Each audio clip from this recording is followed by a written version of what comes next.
விஜயண்ணா வணக்கம்.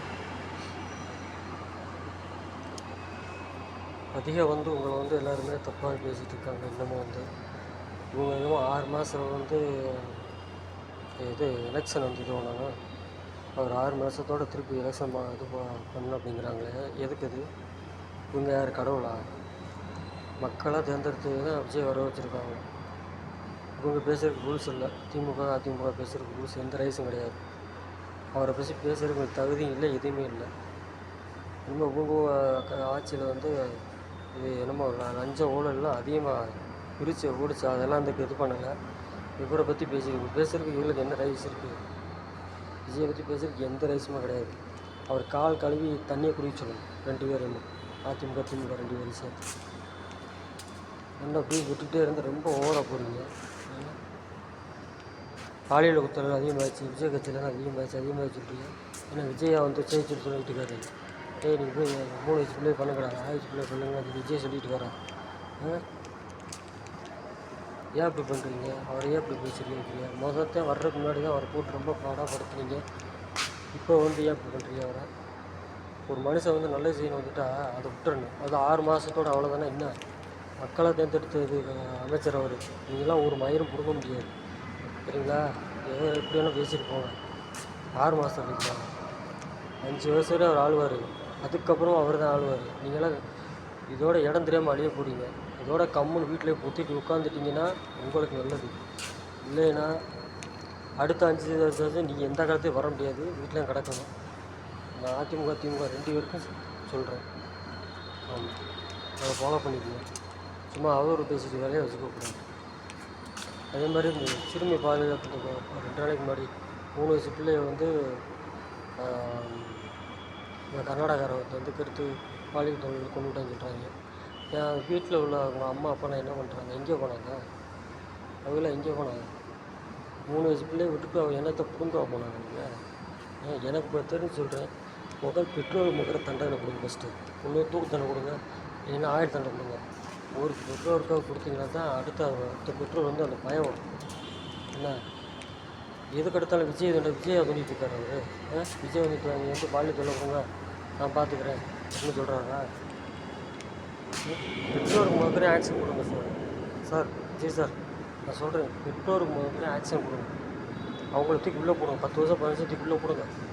அப்புறம் அவங்க ஒழுங்காக ஒரு நகை, ஒரு பணம், ஒரு 10 ரூபா வந்தால் கூட ஒரு பீரோவுக்கு தூக்கி திரிச்சு வைக்கிறீங்க. ஒரு நகையை தூக்கி பீரோவுக்கு ஒழிச்சு வைக்கிறீங்க. இது தங்கம்லாம் நகை இல்லை. இது விலைமதிக்காத பொருள் இது மக்கள் தான், பிள்ளைங்க தான். ஏன்னா அதில் தெருவில் விட்டுறீங்க. கடைக்கு இதுக்கு கடைக்கு விட்டுறீங்க. அதனால் என்ன சொல்கிறேன் சார், நீங்கள் பெற்றோருக்கு முதல்ல ஆக்ஷன் கொடுங்க. பெற்றோருக்கு முதல்ல அவங்களுக்கு தண்டனை கொடுத்தீங்கன்னா அடுத்த பெற்றோர்கள்லாம் கண்டிப்பாக பிள்ளைகளை ஒழுங்காக வளர்ப்பாங்க. பிள்ளை எங்கே இருக்குது போக விட மாட்டாங்க, எங்கேயும் கடைக்கு போக விட மாட்டாங்க, அவங்க தெளிவாக இருப்பாங்க. அதனால் பெற்றோருக்கு முதல்ல தண்டனை கொடுங்க ஃபஸ்ட்டு. அப்புறம் நீங்கள் கற்பழிச்சு அவனை தண்டனை கொடுங்க.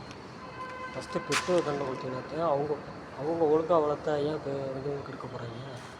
அவங்க ஒழுங்காக சரியில்லாதனால அவங்க ரோட்டு திறனாலும் துடுப்புறாங்க, கெடுக்க கொடுக்குறாங்க. பெற்றோர் முதல்ல தண்டனை கொடுங்க ஃபஸ்ட்டு. பெற்றோருக்கு கண்டிப்பாக தண்டனை கொடுத்தீங்கன்னா நாடு உருப்படும். அடுத்த பெற்றோர் யோசிப்பாங்களா, அந்த பிள்ளை இது பண்ணாலும் அவங்க தண்டனை கொடுக்குறாங்க, ஒரு 5 வருஷம் 10 வருஷம் தண்டனை கொடுக்குறாங்கன்ட்டு அவங்க அப்போ தான் ஒழுங்காக வளர்ப்பாங்க. பிள்ளையை வளர்க்குறது உங்களுக்கு என்ன வேலை? வீட்டில் 3 வயசு பிள்ளையை கழித்து பாலியல் பண்ணுறாங்கன்னா என்ன அர்த்தம்? நீ பண்ண வேலை தான். வீட்டில் என்ன பண்ணிகிட்ருக்க? இந்த நகை நட்டு காசை கூட திணிச்சு வைக்கிறதுல பிள்ளையை ஒழுங்காக பார்க்குறதுக்கு உனக்கு என்ன வேலை? எதுக்கு நீ பிள்ளை பார்க்குற? நீ பிள்ளையை பற்றி அடுத்தவங்களுக்கு போயிட்டு கடைசியாக விஜய் மேலே பழி வருது. எதுக்கு பழி வருது? அவரை பண்ணுற சொல்கிறாரு, அவர் நல்லதான் பண்ணிகிட்ருக்காரு. இவங்க பண்ணுற வேலை தான். அதேமாதிரி இந்த கரண்ட்டு பாருங்கள், எங்கே பார்த்தாலும் அடிக்கடி கரண்ட் போகுது. நான் அன்றைக்கி ஒரு வீடியோ போட்டுவிட்டேன், அது போணுச்சான்னு கூட தெரியல. இந்த மாதிரி உள்ள வீடியோலாம் ஃபுல்லாக ஷேர் பண்ணி விடுங்க. அப்போ தான் மக்கள் எல்லாருமே பார்ப்பாங்க, இதுவாங்க. நான் என் மனசுக்கு நான் சொல்கிறேன். தப்பாக நினச்சி யாராலும் தப்பாக நினச்சிங்க, அவங்களும் பிரச்சனை இல்லை. நான் எதுவும் பேச மாட்டேன். தப்பாக நினச்சிங்க எல்லாத்தையும் நினச்சிக்கிறாங்க, யாராக இருந்தாலும் பிரச்சனை இல்லை. ஏன்னா தமிழ்நாடு நடக்கிறது நான் சொல்கிறேன். போன வரைக்கும் நடந்துகிட்ருக்கு. அதை ஏன் நீங்கள் சொல்ல மாட்டேங்கிறீங்க? நீங்கள் நேராக ஷேர் பண்ணுங்கள். அந்த வீடியோ வந்து அங்கே போகணும். விஜய் சார் பார்க்கணும். பார்த்துட்டு அதுக்கு ஆக்ஷன் எடுக்கணும். முதல்ல வந்து பெற்றோருக்கு தண்டனை கொடுங்க. தண்டனை கொடுத்தினா தான் அடுத்த பெற்றோர்கள்லாம் யோசிப்பாங்க. அவங்க விடாமல் ஏன் வர்றாங்க? இப்போ எங்கேயாவது வீட்டுக்கு வந்து தூக்கிட்டு போகிறாங்களா? தூக்கி கொண்டு போய் வாலிப பண்ணுறாங்களா? நீ ஏன் கடைக்கு அனுப்புகிற? ஒரு இடத்துக்கு போனால் பாதுகாப்பாக கொண்டு விட்டுட்டு வா. பைக் ரோடு விட்டு வா. காலேஜ் போனால் காலேஜ் விட்டு வா. ஒரு பாதுகாப்பு வேணும். எல்லாத்துக்கும் விஜய் வந்து எல்லா இடத்துக்கும் வந்து ஒரு வீட்டுக்கு ஒரு போலீஸெல்லாம் போட முடியாது. நீங்கள் தான் வளர்க்கணும்.